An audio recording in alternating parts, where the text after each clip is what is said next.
Hello नमस्कार। तो कैसे हो आप सभी। स्वागत है आप सबका आपके अपने YouTube channel him study group में। तो आज आपके लिए हम एक और मॉक टेस्ट जो है वो लिख के हाजिर है। ठीक है। तो आपको पता है कि जो हर रोज़ आपकी वीडियो जी शाम को 7:30 बजे अपलोड होती है। ठीक है। आपने टाइम से वीडियो को वॉच आउट कर लेना और आप हमारे टेलीग्राम चैनल से भी जुड़ सकते हो। ठीक है। जिसका लिंक जो वो डिस्क्रिप्शन बॉक्स में दे रखा है। ठीक है। आपके जो ये मॉक टेस्ट चले हुए ये कंटिन्यू आपके मॉक टेस्ट चले हुए। ठीक है। एक भी दिन मिस नहीं होते। आप इन कंटिन्यू मॉक टेस्टों को अटेंड कीजिए और अपने आने वाले अपकमिंग एग्ज़ाम, चाहे वो एचपी पुलिस का एग्ज़ाम हो, एचपी पटवारी का एग्ज़ाम हो या फॉरेस्ट गार्ड का एग्ज़ाम हो, जिसमें भी आपके जो एचपी जीके और हिंदी ग्रामर, ठीक है, इसमें हिंदी ग्रामर भी रहता है आपका। एचपी जीके, हिंदी ग्रामर और इंग्लिश सेक्शन तीनों कंप्लीट किए जाते हैं। फिलहाल अभी 2 ही चल रहे हैं। ठीक है। टर्न बाई टर्न सारे कंप्लीट होते हैं ये। बाकी अभी आपका हिंदी और एचपी जीके का मॉक टेस्ट जो आज हम लिख के आए हैं आपके सामने। ठीक है। तो चलिए स्टार्ट करते हैं आज का फर्स्ट क्वेश्चन। तो आज का फर्स्ट क्वेश्चन जो वो कांगड़ा के किस शासक को जयचंद ने कांगड़ा के शासक जयचंद को किस मुगल बादशाह ने कैद कर लिया था। क्वेश्चन आपने कि कांगड़ा के शासक जयचंद को किस मुगल बादशाह ने जो वो कैद कर लिया था। तो ये औरंगजेब ने किया था, अकबर ने किया था, जहांगीर या शाहजहां ने। तो जो कांगड़ा का शासक जयचंद था इसको क्या बोलते कैद कर लिया था, ये किया था अकबर ने। ठीक है। अकबर ने जो वो कांगड़ा के शासक जयचंद को कैद कर लिया था। चलते हैं नेक्स्ट क्वेश्चन की ओर। नेक्स्ट क्वेश्चन है कि गुरु गोविंद सिंह किस राजा के शासनकाल में सिरमौर की यात्रा की थी। तो गुरु गोविंद सिंह ने किस राजा के शासनकाल में सिरमौर की यात्रा की थी। तो मेदिनी प्रकाश के, करम प्रकाश, बुद्ध प्रकाश या शुभांश प्रकाश। तो मेदिनी प्रकाश। ठीक है। मेदिनी प्रकाश जो राजा थे उनके शासनकाल में गुरु गोविंद सिंह ने सिरमौर की यात्रा करी थी। ठीक है। चलते हैं नेक्स्ट क्वेश्चन की ओर। नेक्स्ट क्वेश्चन आपका कि सुंदर नगर की स्थापना किसने करी थी। तो सुंदर नगर की स्थापना आलमचंद ने करी थी, हमीरचंद ने करी थी, अभयचंद ने करी थी या गरुड़सेन ने। तो सुंदर नगर की स्थापना जो करी थी वो करी थी आपके गरुड़सेन ने। ठीक है। गरुड़सेन ने सुंदर नगर की स्थापना करी थी। आपने कमेंट सेक्शन में बताना कि अभयचंद है, अभयचंद ने किसकी स्थापना की थी। ठीक है। किसकी नींव रखी थी या किसकी स्थापना करी थी अभयचंद ने, ये आपने कमेंट सेक्शन में बताना है। तो सुंदर नगर की स्थापना करी थी गरुड़सेन ने। चलते हैं नेक्स्ट क्वेश्चन की ओर। नेक्स्ट क्वेश्चन है कि गेफांग ग्लेशियर हिमाचल प्रदेश के किस जिले में स्थित है। तो गेफांग ग्लेशियर जो वो किन्नौर जिले में स्थित है, सिरमौर में है, चंबा में है, लाहौल स्पीति में। तो गेफांग ग्लेशियर जो हिमाचल प्रदेश के लाहौल स्पीति जिले में स्थित है। ठीक है। हिमाचल प्रदेश के लाहौल स्पीति जिले में स्थित है आपका गेफांग ग्लेशियर। चलते हैं नेक्स्ट क्वेश्चन की ओर। नेक्स्ट क्वेश्चन है चोलांग चोटी हिमाचल प्रदेश के किस जिले में स्थित है। तो चोलांग चोटी जो वो किन्नौर में है, कांगड़ा में है, चंबा में या लाहौल स्पीति में। तो चोलांग चोटी जो हिमाचल प्रदेश के कांगड़ा डिस्ट्रिक्ट में स्थित है। ठीक है। चोलांग चोटी हिमाचल प्रदेश के कांगड़ा डिस्ट्रिक्ट में स्थित है। चलते हैं नेक्स्ट क्वेश्चन की ओर। नेक्स्ट क्वेश्चन है कि बड़ा कंडा चोटी जो वो कौन से जिले में स्थित है। अब आपने बताना है कि बड़ा कंडा चोटी। तो बड़ा कंडा जो है शिमला में है, चंबा में है, कांगड़ा में है या मंडी में है। तो बड़ा कंडा चोटी जो हिमाचल प्रदेश के चंबा डिस्ट्रिक्ट में स्थित है। ठीक है। बड़ा कंडा चोटी जो हिमाचल प्रदेश के चंबा डिस्ट्रिक्ट में स्थित है। चलते हैं नेक्स्ट क्वेश्चन की ओर। नेक्स्ट क्वेश्चन है कि नरसिंह टिब्बा, ठीक है, नरसिंह टिब्बा या नारसिंह टिब्बा ये हिमाचल प्रदेश के कौन से ज़िले में स्थित है। ठीक है। तो नरसिंह टिब्बा या नारसिंह टिब्बा ये हिमाचल प्रदेश के कौन से ज़िले में स्थित है। ये शिमला में है, चंबा में है, कांगड़ा में या मंडी में है। तो नरसिंह टिब्बा या नारसिंह टिब्बा जो हिमाचल प्रदेश के चंबा ज़िले में स्थित है। चलते हैं नेक्स्ट क्वेश्चन की ओर। नेक्स्ट क्वेश्चन आपका ये बोलता है कि हिमाचल प्रदेश को मैदानों से अलग करने वाली पर्वत श्रृंखला कौन सी है। तो हिमाचल प्रदेश को मैदानों से अलग करने वाली पर्वत श्रृंखला बतानी है आपने। तो ये धौलाधार है, ठीक है, जास्कर है, पीर पंजाल है या शिवालिक है। तो हिमाचल प्रदेश को जो मैदानों से अलग करने वाली पर्वत श्रृंखला है वो है आपकी शिवालिक। ठीक है। शिवालिक पर्वत श्रृंखला जो हिमाचल प्रदेश को मैदानों से अलग करती है। ठीक है। बाकी चलते हैं नेक्स्ट क्वेश्चन की ओर। नेक्स्ट क्वेश्चन आपके कि बिलासपुर ज़िले में कौन सी बोली बोली जाती है। तो बिलासपुर ज़िले में भगाटी बोली जाती है, कांगड़ी बोली जाती है, महासूबी बोली जाती है, कहलूरी। तो बिलासपुर ज़िले में जो वो कहलूरी बोली बोली जाती है। ठीक है। बिलासपुर ज़िले में कहलूरी बोली बोली जाती है। चलते हैं नेक्स्ट क्वेश्चन की ओर। नेक्स्ट क्वेश्चन है कि पीर पंजाल पर्वत श्रृंखला मुख्यतः किस जिले में पड़ती है। तो पीर पंजाल पर्वत श्रृंखला जो मुख्यतः किस जिले में पड़ती है। ये कांगड़ा में पड़ती है, शिमला में पड़ती है, मंडी में पड़ती है, चंबा में। तो पीर पंजाल पर्वत श्रृंखला जो मुख्यतः आपके चंबा डिस्ट्रिक्ट में पड़ती है। ठीक है। चंबा डिस्ट्रिक्ट में। और धौलाधार पर्वत श्रृंखला ये मुख्यतः आपके कांगड़ा डिस्ट्रिक्ट में पड़ती है, जो धौलाधार पर्वत श्रृंखला है। ठीक है, ये मुख्यतः आपके कांगड़ा जो है आपका ज़िले में पड़ती है। चोलांग चोटी, थर्ड आ गया आपका चोलांग चोटी। चोलांग चोटी भी हिमाचल प्रदेश के कांगड़ा डिस्ट्रिक्ट में पड़ती है। ठीक है, बाकी रावी नदी, रावी नदी का उद्गम स्थल भी कहाँ है? बड़ा भंगाल कांगड़ा में, बड़ा भंगाल कांगड़ा में। निकलती कहाँ से है? भादल और तंतगिरी नामक के दो ग्लेशियर है। ठीक है, भादल और तंतगिरी नामक दो ग्लेशियर है, यहाँ से आपकी निकलती है रावी नदी। लेकिन बहती कहाँ पे? ये चंबा में। ठीक है, तो ये रावी नदी के बारे में थोड़ी सी इंफॉर्मेशन थी। तो इस क्वेश्चन पे वापस चलते हैं हमने कि पीर पंजाल पर्वत श्रृंखला जो मुख्यतः किस जिले में पड़ती है? तो ये पड़ती है आपके कांगड़ा में। ठीक है, नहीं सॉरी, चंबा में। पीर पंजाल पर्वत श्रृंखला जो मुख्यतः आपके चंबा डिस्ट्रिक्ट में पड़ती है। चलते हैं नेक्स्ट क्वेश्चन की ओर। नेक्स्ट क्वेश्चन आपका हिंदी का सेक्शन ऑफ स्टार्ट है। ठीक है, तो इसमें आपके हिंदी के क्वेश्चन रहेंगे। तो स्टार्ट करते हैं हिंदी का। आज का फर्स्ट क्वेश्चन कि हिंदी किस भाषा परिवार की भाषा है? तो हिंदी जो है किस भाषा परिवार की भाषा है? भारूपी है, ऑस्ट्रिक है, द्रविड़ है या चीनी तिब्बती है? ये एक या चीनी तिब्बती। ठीक है, तो हिंदी जो आपकी ये भारूपीय परिवार की भाषा है। ठीक है, भारूपीय परिवार की भाषा है। भारूपीय ऐसे लिखा था, थोड़ा ये गलत है, भारूपीय ऐसे। हिंदी जो है वो भारूपीय परिवार की भाषा है। चलते हैं नेक्स्ट क्वेश्चन की ओर। नेक्स्ट क्वेश्चन है कि ह वर्ण का उच्चारण स्थान बताना है अपना। ठीक है, ह वर्ण का, तो ह वर्ण का उच्चारण स्थान क्या होगा? कंठ्य होगा, कंठ्य होगा, मूर्धन्य होगा, उष्ठ्य हो गया, तालव्य। तो आपको पता है कि जो आपके आते हैं सारे, ये क हो गया, ख हो गया, ग हो गया, घ हो गया, अंग हो गया। ठीक है, बाकी अ हो गया, आ हो गया। ठीक है, फिर ह हो गया। ये सारे जो है ये किस में आते हैं? ये आते हैं कंठ्य में। किस में आएंगे? ये कंठ्य में। तो ह भी किस में आता है? कंठ्य में। तो ह वर्ण का उच्चारण स्थान क्या होगा? कंठ्य हो जाएगा। ठीक है, चलते हैं नेक्स्ट क्वेश्चन की ओर। नेक्स्ट क्वेश्चन आपका ये बोलता है कि जिन स्वरों के उच्चारण में कम समय लगता है, जिन स्वरों के उच्चारण में कम समय लगता है उन्हें क्या कहा जाता है? उन्हें दीर्घ स्वर कहा जाता है, ह्रस्व स्वर कहा जाता है या प्लुत स्वर कहा जाता है? तो जिन स्वरों के उच्चारण में कम समय लगता है उन्हें ह्रस्व स्वर कहा जाता है। लेकिन आपको ये भी पता होना चाहिए कि ह्रस्व स्वर कौन कौन से होते हैं। ये तो सिंपल सा क्वेश्चन है, पूछेंगे आपसे ह्रस्व स्वर। तो पहले डेफिनेशन से याद रखना है कि ह्रस्व स्वर वह स्वर होते हैं जिनके उच्चारण में कम समय लगता है। और कम समय किस में लगेगा? एक छोटा अ में लगेगा, छोटी ई में लगेगा और छोटे ऊ में लगेगा। तो ये क्या आ गया आपके? ये ह्रस्व स्वर आ गए। फिर आपसे पूछेंगे दीर्घ स्वर, तो आपने बताना कि दीर्घ स्वरों के उच्चारण में कितना टाइम लगता है, मतलब तो दीर्घ स्वरों के उच्चारण में ह्रस्व स्वर से दुगना समय लगता है। तो जिन स्वरों के उच्चारण में सबसे कम समय लगता है वो ह्रस्व स्वर, जिनके उच्चारण में ह्रस्व स्वर से दुगना समय लगता है वो दीर्घ स्वर, और जिनके स्वरों के उच्चारण में ह्रस्व और दीर्घ स्वर दोनों से भी डबल टाइम लगता है, दीर्घ स्वर से भी डबल टाइम लगता है, तो वो होते हैं आपके प्लुत स्वर। कौन से स्वर? प्लुत स्वर। तो ह्रस्व स्वर हो गया आपका छोटा अ, छोटी ई, ये बड़ी आ गई आपकी। ठीक है, छोटी ई और बड़ा ऊ, छोटा ऊ। और दीर्घ स्वर बड़ा आ गया। ठीक है, फिर आपका बड़ा ऊ आ गया। ठीक है, फिर बड़ी ई आ गई। ठीक है, ए आ गया, ए आ गई, ओ आ गई और औ आ गए। ये क्या हो गया आपके? दीर्घ स्वर। और प्लुत स्वर जिनमें ह्रस्व स्वर और दीर्घ स्वर से भी डबल टाइम लगता है, दीर्घ स्वर से भी दुगना समय लगता है, उनमें प्लुत स्वर कहा जाता है। जैसे ओम हो गया। ठीक है, ये किस में आता है आपका? ये आएगा आपका प्लुत स्वर में। तो ये अपना ध्यान रखना। ठीक है, ह्रस्व स्वर जिनके उच्चारण में कम समय लगता है उन्हें ह्रस्व स्वर, और ह्रस्व स्वर में छोटा अ, छोटी ई, छोटा ऊ। और दीर्घ स्वर जिनके उच्चारण में ह्रस्व स्वर से दुगना समय लगता है उनके दीर्घ स्वर कहा जाता है। जैसे बड़ा आ हो गया, बड़ा ऊ हो गया, बड़ी ई हो गया, ए, ऐ, औ, औ। ठीक है, ये दीर्घ स्वर। और प्लुत स्वर जिनसे दीर्घ स्वर से डबल टाइम लगता है वो दीर्घ स्वर। तो चलते हैं नेक्स्ट क्वेश्चन की ओर। नेक्स्ट क्वेश्चन आपका री का उच्चारण स्थान क्या हो गया? तो री से पहले आपको ये पता होना चाहिए ट हो गया, ठ हो गया, ड हो गया, ढ हो गया, अण्य हो गया। ठीक है, आगे आता आपका री आ गया, फिर षटकोण वाला श आ गया। तो ये सारे जो आपके कौन से हैं उच्चारण स्थान? क्या इन सबका? मूर्धन्य। क्या उच्चारण स्थान सबका? मूर्धन्य। तो री का उच्चारण स्थान पूछा गया आपका, तो री का उच्चारण स्थान क्या हो जाएगा? मूर्धन्य हो जाएगा। ठीक है, और ये ट, ठ, ड, ढ, अण आते कौन से वर्ग में? ये आते आपके ट वर्ग में। कौन से वर्ग में? ट वर्ग में आते हैं। तो री वर्ण का उच्चारण स्थान क्या हो जाएगा? ये हो जाएगा मूर्धन्य। ठीक है, तो चलते हैं नेक्स्ट क्वेश्चन की ओर।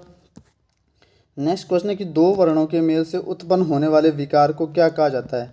तो दो वर्णों के मेल से उत्पन्न होने वाले विकार को संधि कहेंगे, समास कहेंगे, वाक्य कहेंगे या शब्द कहेंगे। तो दो वर्णों के मेल से उत्पन्न होने वाले विकार को क्या कहते हैं? संधि कहा जाता है। ठीक है, दो वर्णों के मेल से उत्पन्न होने वाले विकार को संधि कहा जाता है। और समास का शाब्दिक अर्थ क्या होता है?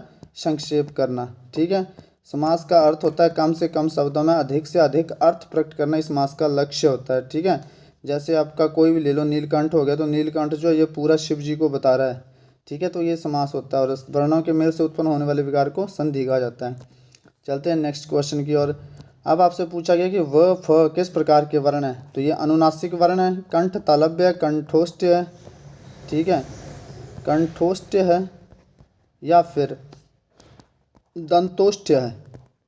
कंठोष्ठ्य है या दंतोष्ठ्य है। तो व और फ ये जो आपके दंतोष्ठ्य है। ठीक है, व और फ दंतोष्ठ्य आपके। ठीक है, तो व और फ जो आपके दंतोष्ठ्य है। कंठोष्ठ्य होते हैं एक, और एक होते हैं कंठ तालव्य। कंठ तालव्य ये तीनों आपको पता होना चाहिए। तो कंठोष्ठ्य में क्या क्या आएंगे? दंतोष्ठ्य में व और फ आ गया, कंठोष्ठ्य में आएंगे आपके ओ और औ। ठीक है, और कंठ तालव्य में ए आ जाएगा और ए आ जाएगा। ये मोस्ट इंपॉर्टेंट है, आपको याद रहने चाहिए, इसी में से आपके क्वेश्चन बनते हैं। ठीक है, टवर्ग चवर्ग पवर्ग जो होती है आपकी, जो वर्ग आते हैं, उनमें से कम क्वेश्चन आएंगे। यहाँ से आने की प्रोबेबिलिटी आपकी ज़्यादा है। कंठोष्ठ्य, दंतोष्ठ्य, कंठ तालव्य। ठीक है, व का तो पता होता है दंतोष्ठ्य सबको, लेकिन फ कम ही जानते हैं, तो फ का भी अपना ध्यान रखना, ये भी दंतोष्ठ्य आपका वर्ण है। ठीक है, तो पूछा गया व और फ किस प्रकार के वर्ण है? तो व और फ जो आपके कंठोष्ठ्य नहीं सॉरी दंतोष्ठ्य वर्ण है। ठीक है, दंतोष्ठ्य वर्ण है क्या? व और फ दंतोष्ठ्य वर्ण है आपके। तो चलते हैं नेक्स्ट क्वेश्चन की ओर। नेक्स्ट क्वेश्चन आपका ए और ए वर्ण क्या कहलाते हैं? तो अभी आपको बताया ए और ए कंठ तालव्य। ठीक है, तो ये हो जाएगा आपका ए और ए कंठ तालव्य वर्ण हो जाएंगे। ठीक है, कंठ तालव्य वर्ण। मैं बार बार इसलिए लिखता हूँ इनको कि ताकि आपको क्वेश्चन को मॉक टेस्ट अटेंड करते करते आपको याद हो जाए। ठीक है, जिनको याद है उनके लिए अच्छी बात, और जिनको नहीं है पता इसलिए लिखता हूँ बार बार कि आपको एक बार बार जितनी बार आप देखोगे उतनी बार आपके दिमाग में ये फीड होता रहेगा, तो इसलिए मैं बार बार लिखता रहता हूँ। तो ए और ए वर्ण क्या कहलाते हैं? ये होते हैं कंठ तालव्य। आप जितनी बार देखोगे चीज़ों को, जितनी बार लिखोगे, उतना आपका जो कंटेंट है वो स्ट्रॉन्ग रहेगा। ठीक है, देखने से भी आपको जो ज़्यादा टाइम याद रहती हैं चीज़ें, तो जितना देखोगे आप उतना ज़्यादा सीखोगे। तो ए और ए वर्ण क्या कहलाते हैं आपके? ये कंठ तालव्य हैं। चलते हैं नेक्स्ट क्वेश्चन की ओर। नेक्स्ट क्वेश्चन है कि त्रिलोक में कौन सा समास है? तो त्रिलोक क्या होता है? तीन लोकों का समाहार, तीन लोकों का समूह। त्रिलोक का जब शब्द विग्रह करेंगे आप त्रिलोक, तो त्रिलोक को क्या बन जाएगा? तीन लोकों का समूह। समाहार बन रहा है ना, तीन लोकों का समूह। और जहाँ समूह बनाए और पहला पद जो आपका पहला शब्द वो संख्यावाचक को क्या हो? संख्यावाचक को, तो वो समास कौन सा हो जाता है आपका? द्विगु समास हो जाता है। ठीक है, द्विगु समास हो जाता है। तो त्रिलोक में कौन सा समास है? तीन लोकों का समूह। एक तो समूह बना रहा है, दूसरा पहला, और दूसरी बात यह कि पहला शब्द जिसका संख्यावाचक है, तो इसमें समास हो जाएगा आपका द्विगु समास। चलते हैं नेक्स्ट क्वेश्चन की ओर। नेक्स्ट क्वेश्चन है कि महात्म्य में कौन सी संधि है? तो सबसे पहले आपने संधि विच्छेद करना है। तो संधि विच्छेद करेंगे तो इसका संधि विच्छेद क्या हो जाएगा? महा जमा आत्मा। तो इसका संधि विच्छेद क्या हो जाएगा? महा जमा आत्मा। ठीक है, यहाँ से बड़ा आ गया और यहाँ से भी बड़ा आ गया, और दोनों मिलकर क्या बना रहे हैं? बड़ा आ। तो क्या हो गया? महात्मा। क्या बना ये? महात्मा। जब इसका शब्द ग्रह करेंगे महात्मा, और जब इसका समास में आप लिखोगे इसकी समास कौन सा है, तो ये बोलेगा महान है जिसकी आत्मा, महान है जो आत्मा। ठीक है, महान है जो आत्मा या जिसकी आत्मा। तो ये महानता क्या आ गई? विशेषता आ गई। और विशेषता किस में आती है आपकी? विशेषता आती है आपकी कर्मधारय समास में। ठीक है, कर्मधारय समास में आपकी विशेषता आती है। समास हो जाएगा कर्मधारय और संधि। अब संधि कौन सी हो जाएगी? ये हमने संधि करी इसकी, तो महाजमा आत्मा। और जब दो आपके स्वर मिलकर, दो स्वर जो आपस में मिलकर अपना रूप बड़ा कर लेते हैं, तो वो संधि हो जाती है आपकी दीर्घ स्वर संधि। तो महात्मा में कौन सी संधि हो जाएगी? महात्मा में संधि हो जाएगी आपकी दीर्घ संधि। ठीक है, और समास कौन सा हो जाएगा? कर्मधारय। ठीक है, महात्मा ये आपने याद रख लेना। महात्मा संधि, इसमें संधि पूछा जाए तो संधि हो जाएगी आपकी दीर्घ। ठीक है। अगर समास पूछा जाए कि समास कौन है महात्मा में, तो समास हो जाएगा आपका कर्मधारय, ठीक है। समास कर्मधारय और संधि दीर्घ संधि, ठीक है। तो चलते हैं नेक्स्ट क्वेश्चन की ओर। नेक्स्ट क्वेश्चन आज का लास्ट। और रमेश में कौन सी संधि, अब रमेश में संधि बतानी है, दीर्घ संधि, वृद्धि संधि, व्यंजन संधि या गुण संधि। तो सबसे पहले तो अपना इसका संधि विच्छेद करना है। रमेश का संधि विच्छेद कैसे हो जाएगा, रमा जमा ईश, ठीक है। तो यहाँ से क्या आ गया, आ गया, बड़ा आ, रमा आ गया ना। यहाँ से ई क्या आ गई, ई आ गई, ठीक है। तो यहाँ से ई आ गई, यहाँ से आपका आ गया, तो ये दोनों मिलकर क्या बना रहे हैं, ए बना रहे हैं, ठीक है। क्या बना रहे हैं, ए। तो यहाँ पे जो है वो ये बड़ी ई आएगी, ठीक है। तो ये ए बनाते हैं। अब यहाँ पे एक आपका क्वेश्चन फंसता है, ठीक है। यहाँ से भी एक क्वेश्चन फंसता है आपका। यहाँ से ये आपको पता चलना चाहिए कि मतलब ई, जैसे रमेश लिखा मैंने, तो आपको कैसे पता लगेगा कि यहाँ पे जो वो बड़ी ई आएगी या छोटी ई आएगी। मेन बात तो ये है ना, जैसे है तो चल कोई बात नहीं, ये मिलकर भी ए बनाते हैं। जैसे ये लिखा हमने ई, ये भी मिलकर क्या बनाएंगे, ए ही बनाएंगे, ठीक है। दोनों ए ही बनाएंगे। लेकिन अगर आपको ऑप्शन में वहाँ पे संधि विच्छेद करना और ऐसे भी दे रखा हो शायद ई और ए मिलकर क्या बनाते हैं, जैसे रमेश लिखा हो और आपको ऑप्शन में दे दिया हो ऐसे ही, ए छोटी ई बड़ी ई, और फिर एक ऐसे दे रखा हो ए अ प्लस ए, या ऐसे दे रखा हो ए प्लस ओ, तो आपको सही टिक करना होता है। ये आपके पास 4 ऑप्शन है, ठीक है।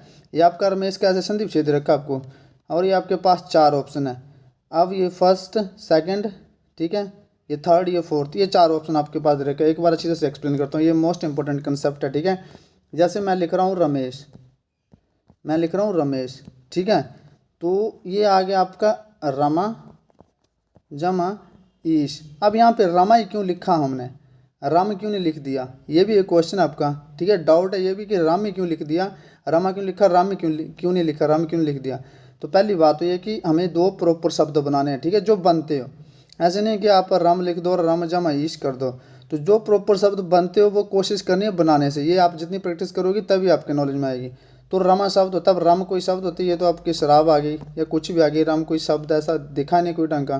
तो सबसे पहले जो प्रॉपर शब्द बनता है वो बनाना है। रमा, रमा किसी का नाम आ गया। अब ईश, ये तो बन गया, हमने बोल दिया, मैंने यहाँ से बोल दिया कि यहाँ से आ गया, यहाँ से बड़ी ई आ गई, और ये बन गया आपका ए, ठीक है। ये इतनी सी बात आप सबको पता है, ठीक है। लेकिन अब ये बड़ी ई क्यों आई, छोटी ई क्यों नहीं आई यहाँ पे, ये भी क्वेश्चन है एक, ठीक है। तो एक बात अपना ध्यान रखना, इसकी एक ट्रिक की समझ लो इसको आप। जहाँ पे अगर श आ जाए ना, जैसे रमेश आ गए, ठीक है, रमेश आ गया, फिर आ गया आपका राकेश आ गया, ठीक है, राकेश आ गया, फिर आपका उमेश आ गया। तो आपने एक बात छोटी सी ध्यान रखनी कि जहाँ ये शलगम वाला श आ जाए, ठीक है, जब शलगम वाला श आ जाए, शलगम वाला श, तो उस जब उसका संधि विच्छेद करेंगे, तो जैसे यहाँ पे राकेश है, तो राकेश को राक नहीं लिखेंगे आप, राका लिखेंगे, ठीक है, राका, राका जमा ईश। पहली बात तो ये। अब ये छोटी, जब इसका मैं यहाँ पे शब्दों का विग्रह करूँगा तो ये ई बड़ी आएगी यहाँ पे। यहाँ पे जो यहाँ पे अगर श है, ये राकेश है, श है, तो ई बड़ी आएगी। अब जैसे मैं एक और लिखता हूँ, जैसे मैं लिखता हूँ राजेंद्र, ठीक है, मैं लिख रहा हूँ राजेंद्र, ठीक है, राजेंद्र लिख रहा हूँ, तो पहला शब्द क्या बन जाएगा, राजा, ठीक है, राजा जमा इंद्र। अब यहाँ पे ध्यान रखना आपने, इंद्र, अब इंद्र कौन सा लाएगा यहाँ पे, तो राजा जमा इंद्र। अब इंद्र क्यों लाया, क्यों लगाया हमने, क्योंकि ये जो राजेंद्र है यहाँ पे श नहीं है, ठीक है, यहाँ पे श नहीं है। अब मैं जैसे एक और लिखता हूँ महेंद्र, ठीक है, महेंद्र, तो अब इसका संधि विच्छेद हो जाएगा महा जमा इंद्र, छोटी ई, ठीक है। तो यहाँ पे क्या आ जाएगा, अ या आ प्लस छोटी ई, छोटी ई, तो ये क्या बन जाएगा, ये भी ए बन जाएगा। यहाँ पे राजेंद्र लिखा है, तो यहाँ से राजा का आ गया और इसका छोटी ई आ गई, तो ये क्या बन गया, छोटी ई आ गई, ये भी बन गया, ए आ गया, ठीक है। जिसको समझ आ गया वो ठीक है, जिसको समझ नहीं आया उसको आगे मैं ये समझाता रहूँगा, ठीक है। तो अब ये होता किस में, ये सिस्टम जो चलता है आपका, ये होता है यहाँ पे कौन सी संधि है, संधि नहीं रखी है, ठीक है। तो ये जो संधि होती है आपका, ये किस में होता है, ये दीर्घ संधि में होता है, स्वर संधि में होता है, या गुण संधि में होता है, किस में होता है। तो ये जो सिस्टम चलता है आपका सारा, ये गुण संधि में चलता है, ठीक है, गुण संधि में, गुण संधि। तो यहाँ पे पूछा क्या गया है कि रमेश में कौन सी संधि है, तो रमेश में संधि हो जाएगी आपकी गुण संधि। ऑप्शन में नहीं दे रखा है, कौन सी संधि हो जाएगी, गुण संधि। इनको इस कंसेप्ट को मैं आगे भी रिपीट करता रहूँगा बार बार, ठीक है, ताकि आपको अच्छे से समझ आ गए। तो आपको टेंशन लेने की जरूरत नहीं है। आगे मैं इसके गुण संधि के ऐसे उदाहरण भी लूँगा, क्योंकि कभी ऑप्शन में आ जाए 4 आपको ऐसे आ जाए अ प्लस ई, ठीक है, और आगे ऑप्शन में दे रखा हो जैसे राका जमा ईश, ठीक है, और ये आपको क्वेश्चन दे रखा है और ऑप्शन दे रखा है आपको। यहाँ पे इसका विग्रह करने तो यहाँ शब्द कौन से जुड़ेंगे, आ प्लस ई जोड़ेंगे पहला ऑप्शन, दूसरा ऑप्शन आ प्लस छोटा ई जोड़ेंगे, या तीसरा ऑप्शन ओ प्लस बड़ा ई जोड़ेंगे, चौथा ऑप्शन ए प्लस ई, कुछ हो सकता है। तो जी इसका जो यहाँ पे रूल निकालेंगे, इतना डीप पूछते नहीं, पर जब रूल निकालेंगे तो आ जाएगा और उसके बाद क्या आ जाएगा, बड़ी ई आ जाएगी, ठीक है, बड़ी ई आ जाएगी। तो छोटा ई वाला ऑप्शन नहीं आएगा यहाँ पे, ठीक है, क्योंकि राका का आ निकला और इसका बड़ी ई निकली, ठीक है। तो आगे ये कंसेप्ट समझाता रहूँगा मैं, तो आपको टेंशन लेने की जरूरत नहीं है। तो ये यहाँ पे पूछा गया कि रमेश, तो रमेश में संधि कौन सी है, गुण संधि हो जाएगी, ठीक है, क्योंकि यहाँ पे आगे आपका रमा जमा ईश और बड़ा आ और बड़ी ई मिलकर क्या बनाते हैं, ए बनाते हैं। तो ये आगे आपका रमेश और संधि हो जाएगी गुण संधि, ठीक है। तो ये था आपका आज का सेशन। आई होप आपको सेशन पसंद आया होगा। तो मिलते हैं नेक्स्ट सेशन में। आपने वीडियो को ज़्यादा से ज़्यादा शेयर करना, चैनल को सब्सक्राइब कर लेना, और हर रोज़ आपको शाम को 7:30 बजे आपके मॉक टेस्ट जो अपलोड होते हैं, तो अपने वीडियो को टाइम से वॉच आउट कर लेना, ठीक है। और 20 में से आपका स्कोर कितना रहा, आप अपने कमेंट सेक्शन में जरूर बताना है। तो मिलते हैं नेक्स्ट सेशन में, तब तक के लिए जय हिंद जय भारत।